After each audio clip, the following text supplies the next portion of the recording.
Good morning, Brooke. Thank you so much for joining us at the Chai and Books Book Club. We are so happy to have you here. We had the chance to read your beautiful book. Most of us read it on audio or digital, so we don't have the physical copy except for Shrishti. So Shrishti might just hold up the book if you can. Yeah, so the beautiful cover. And we read it, we I loved have it it. too. Oh yeah, Ishika has it too, so she'll go and bring her copy. Oh, there it is. So Nice. yes, so we read it, we enjoyed it, and now we just wanted to have like a little bit of interaction with you where we wanted to know a little about you first. And so maybe if you can begin with that. Yeah, I've always loved writing, and when I wrote the marriage code, it was quite a lengthy process on its journey to publishing. So when I had graduated college, I decided I wanted to, I had an English degree, and like a lot of people, I think, especially in the US with an English degree, they just love reading and they love books. And it's like, what am I going to do with this? And I decided to spend some time just kind of traveling and working around the globe a little bit. And um, I'm originally from a really small town in Kentucky. And being from a really small place, I think I just wanted to like get out and see what else was out there.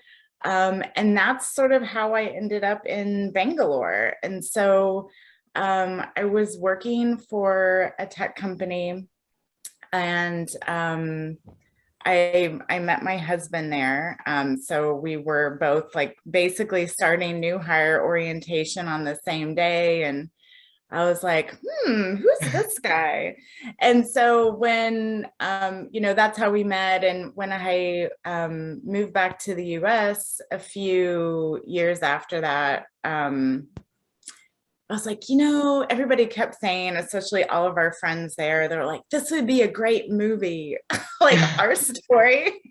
And so I was like, yeah, because when I was in college, I mostly wrote poetry and short stories, and I never kind of embarked on a novel length kind of book. And so I was like, maybe I should try. And so I basically wrote a memoir of how we met. But, even though people are like, oh, it's a great story, real life doesn't always like, you know, lead up to the expectations like fiction has in a good book. And so I was like, I think I need to fictionalize this, add some drama and some, extra conflict. And that's sort of how I had the marriage code published, and found my agent was by sort of fictionalizing, a real life story. Wow. Wow. So let me ask you, you mentioned that, you've grown up in a very small town and, then you just life made you come to India and in Bangalore and you were working here. Then, you kind of met your husband.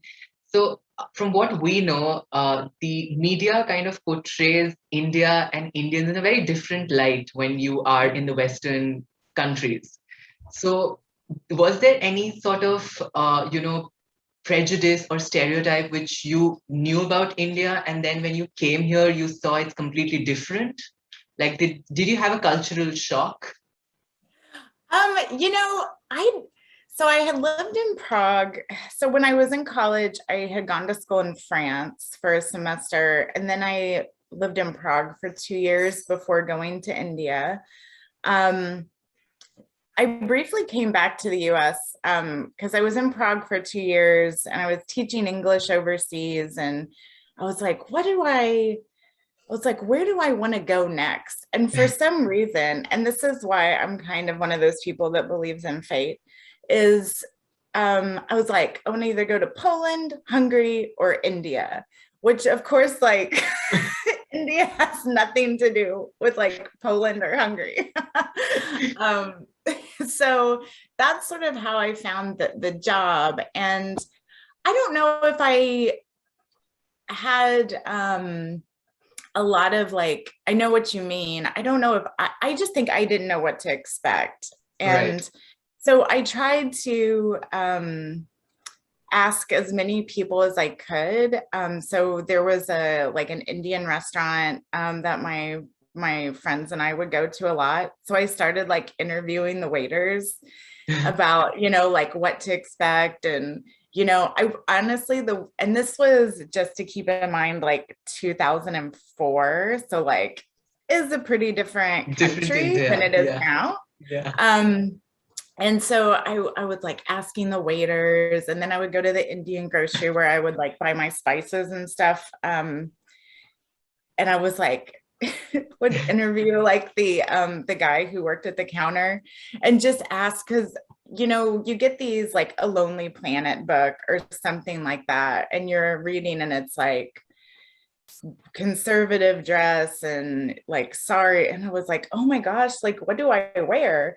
And so that was honestly the biggest stressor I had, because I didn't want to like offend anybody if I showed up in like boot cut jeans and a t-shirt or something. And I think that was the fashion back then.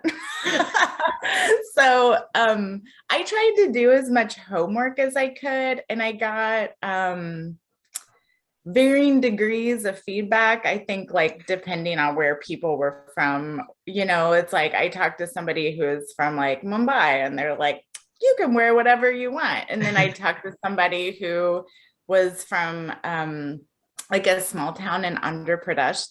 This guy who ran the restaurant, he's like, oh, you need to like wear so and so and so. So it was super confusing. And I think that's, part of the dichotomy of Indian culture is you have like so many different like aspects of it. So yeah, I think that was the biggest thing that I was stressed about when going. Yeah, that's a good question.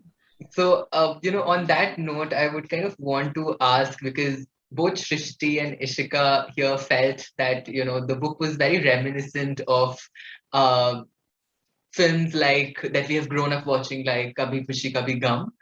I'm pretty sure you've heard of it, if not watched it.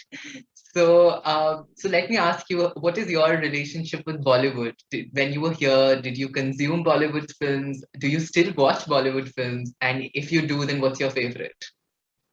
Oh, yes and yes. I'm actually, we watch a lot of Indian movies, and, I think that's, I was thinking about your question, like back in 2004, there wasn't, like now we have Netflix and Amazon Prime and like all these things where there's like so many, like we all watch the same thing pretty much. And so we do watch a lot of Bollywood movies, and my husband's Tamil, so we also watch a lot of Tamil movies. But my favorite would, I don't know. I think it's like when I lived, and I think maybe I even put this in the book. I think when I lived there, and the first like movie I really connected with was like Veer Zara, which is like so old. You all are probably like, that's like an ancient film. And no, I mean, I think we are all massive Shah Rukh Khan fans, so we've seen Veer Zara. Me too. Yeah. And cried a lot. So, yeah. Yes, I think that, at that point, I had gone to, so my friend there, like, I remember my contract. So I was there on like a year contract, and my contract was up, and I just started, seeing my husband, and we were like figuring out where this was going. And I was like, I just don't know what to do. Cause like he was getting pressure from his family to get married. And my friend Aparna was like, why don't you go to my family astrologer and ask him? She's like, he's given us advice on everything. He's always right, all this stuff. So I went to her family astrologer, and he was basically like, you need to get out of this country. Like that guy's not going to have anything to do with you. And I was a little destroyed. And I remember, I think my husband was traveling for work or something, or I was traveling. I was sitting alone watching Veer Zara, and I just started sobbing. I was like, these people were torn away from each other.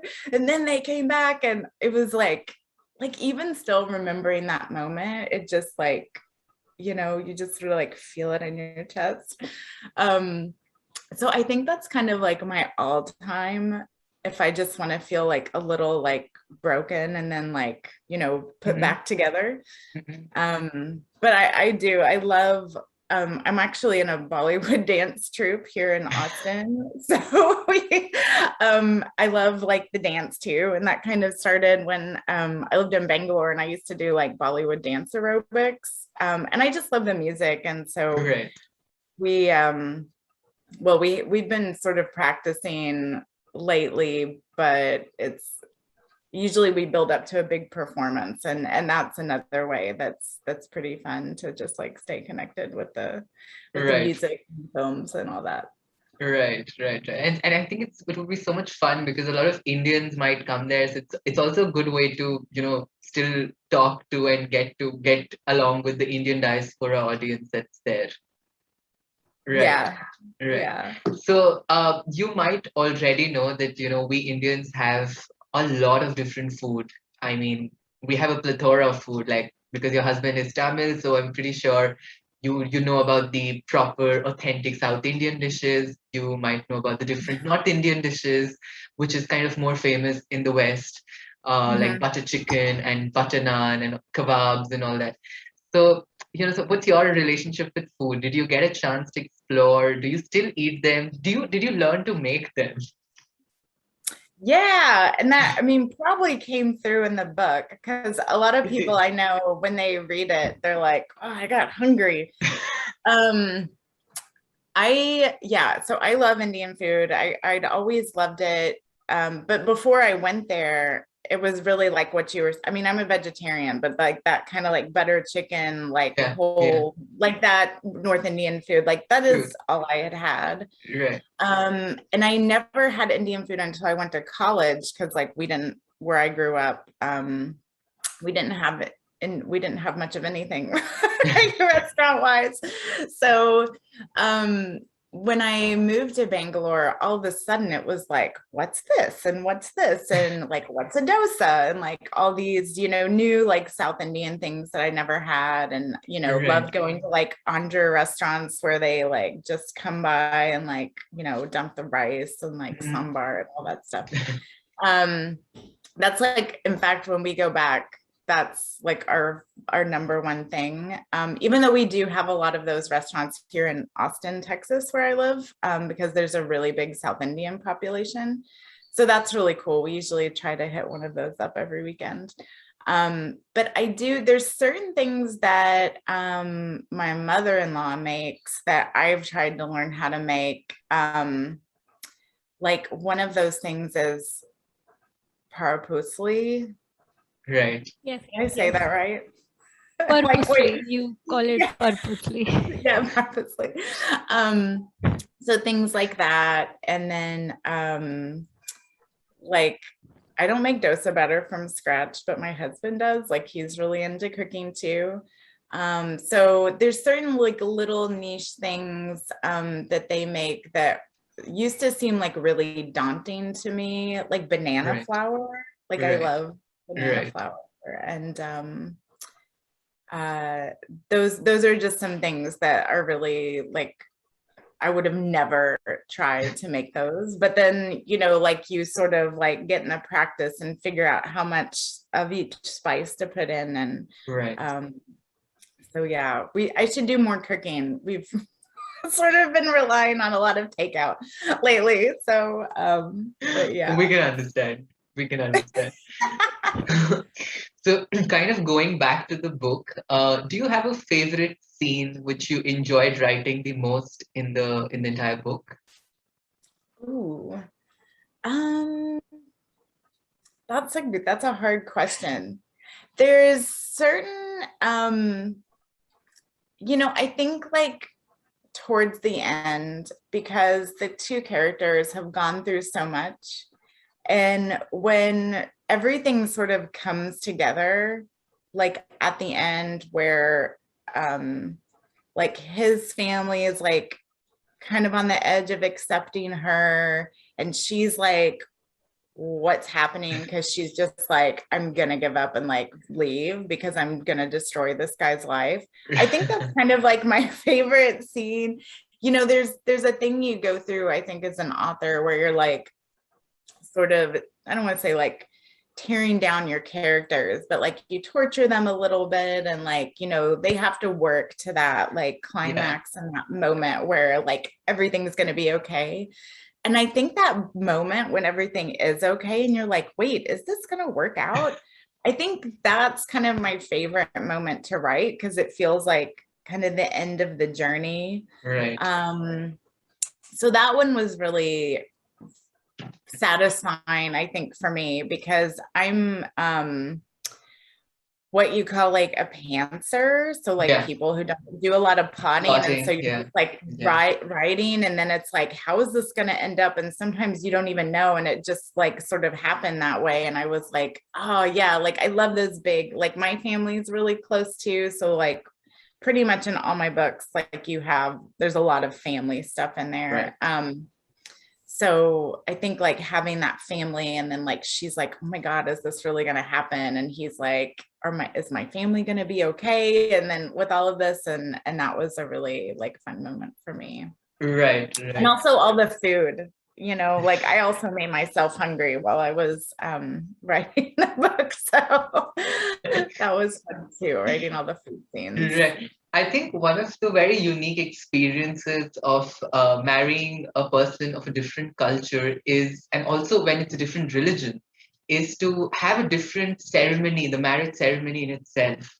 And we all know how a Christian wedding looks like, but I'm very sure that you might not have an accurate idea of how an Indian Hindu wedding looks like. So how was that experience for you? Like, I'm pretty sure you must have dressed up in the white sari, and you know, it would have been at a temple. So could you expand a little on that? How was the experience? For my wedding? Yeah. I usually have my wedding album somewhere around here, but I'm not sure it is.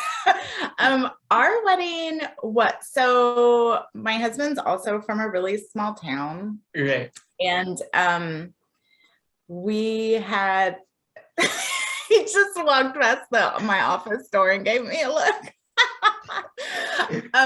Well, we say hi to him. I think he's calling his mom. He usually calls his mom on Saturday morning.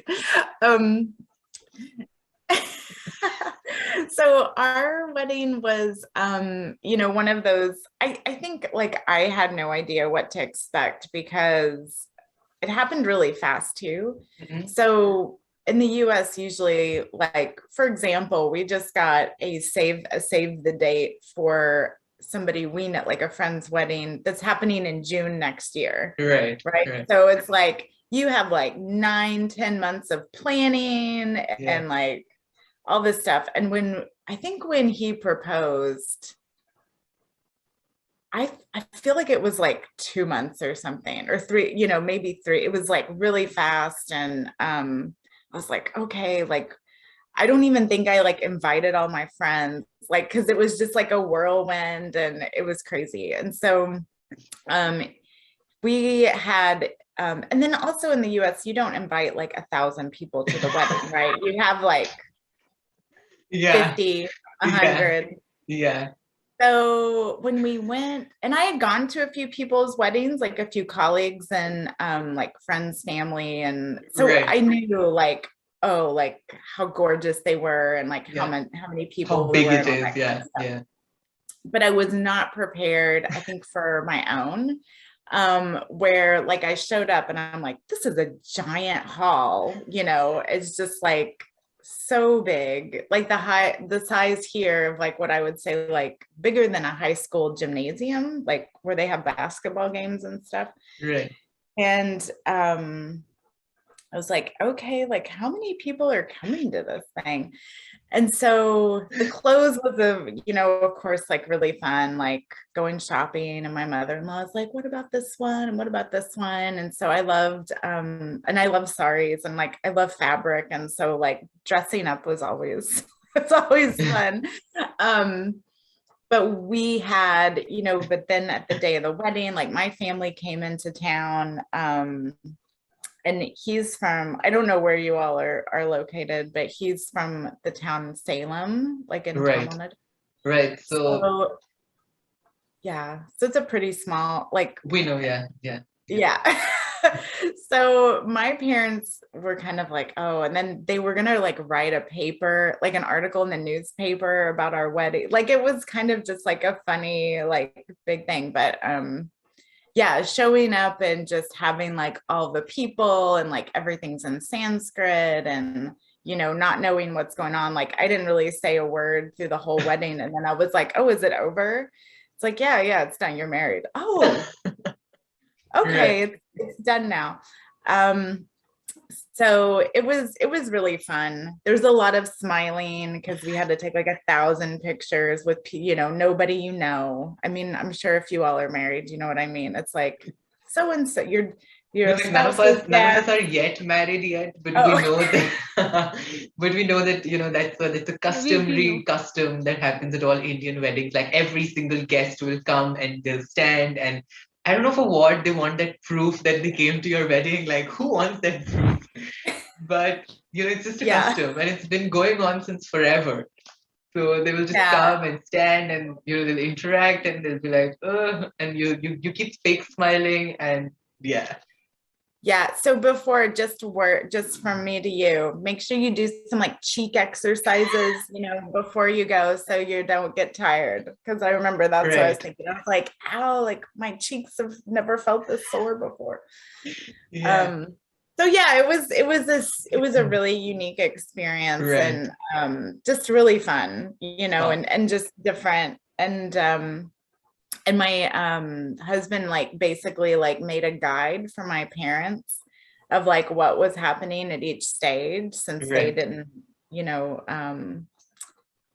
like everything was in Sanskrit. So it was really cool. It's definitely like a super memorable moment, Right. So on that note, kind of concluding today's session, I wanted to know what's next. I know that there's a new book that's out. So could you tell us a little about that? Yeah. So the Name Curse is this my book that released basically at the end of August. Yeah. And it's kind of like a flirty wilderness rom-com.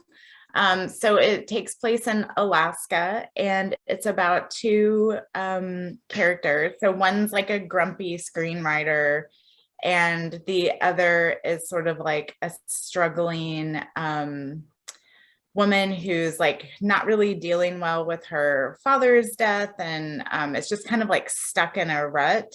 And so her mom buys her a Groupon to go on this trekking trip throughout Alaska. And so they meet up there, and because her name is Bernie, the tour guide thinks she's a guy and puts her and Matthew in a tent together.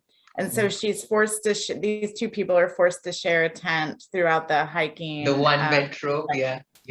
Yeah, exactly. And we'll just say it's kind of annoyance at first sight. So they definitely like have different ideas of what their goals are for this trip, and butt heads until they find out they have a little more in common than they think when tragedy strikes. Right. Sounds like a very fun rom-com, which we all always look forward to. So absolutely can't wait to get to it. So on that note, I would ask everybody to hold up the copy of the book. If you don't have a physical copy, just hold up a phone or a different book. I will later edit the cover of the picture on the picture and then post it. Yeah. So let me just take a picture. Okay, 1 sec. Wilmot's also a good book. Yeah. Yeah. Have you read it? Yeah, of course. I have one of my good friends is also friends with Jen, so we're kind of Wow. in Okay. yeah, So a small say, world, right? yeah, say cheese. Okay, nobody said it, but fine. Okay, done. I Yeah. did in a low tone. Okay, you were mute. Yeah.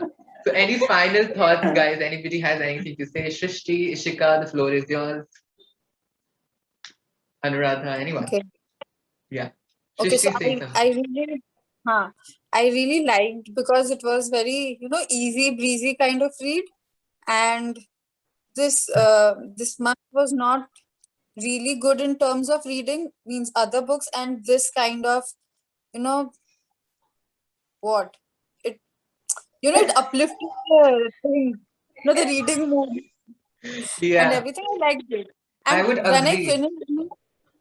when I finished, the first thought that came to my mind was Kabhi Khushi Kabhi Gum, and I texted in the group. You know what? It reminds me of that movie, and it was a nice one. It's a nice book. Oh, nice. Well, I'm Right. glad you liked it. I remember when I started because I was the one who picked it. So like I usually do the deciding part and everything. So I had this, I'd seen the cover of the book quite a while ago, and it had stuck with me because of how vibrant and attractive it is. And I think most of us book readers, we have a thing for pretty covers. So Yeah. yeah, so we instantly had added it. And then when I got to know that, there can be a possibility you can come for the sessions, I decided to, go ahead and pick it. And then when I started reading, it was so much fun. Like just the whole idea of seeing India from a different perspective, a perspective that is not Indian, and to see how a different a person from a different culture would see things here was so unique because it also kind of open up debate and discussion where we Indians need to change stuff from our side so that people who come from outside they can feel a little bit more comfortable in spaces where they don't feel comfortable, if at all that is the case. So the whole perspective that you gave in the book, the whole voice that you created for your character was so unique, and it kind of gave us so much of information and insight. So Oh, thank you for good. that. And Yeah. that how the main character, she embraced the tradition and culture of everything, despite being so conservative, and still she managed to accept all the traditions. That was really nice. I liked that part. How she was Yeah. learning Tamil and everything. That was nice. She's a better person than me who can say like one sentence in Tamil still. Well, it's okay. Yeah. Yeah. So on that note, it was so much fun chatting with you. I'm so glad you were able to do this with us. And we wish you all the very best for the book that is just released. We'll make sure to read that as soon as it comes out here, and then probably get to you on Instagram and tell us and gush about it to you in your DMs. Awesome. Well, it was so fun. Thank you so much for having me. Absolutely. We'll upload this and send across the link to you so that you can also send it across. So Awesome. Sounds good. thank you. Bye-bye. All right, bye. Have Thank a great you. night, Bye everyone. bye. Thanks. Thank you. Bye bye. Bye.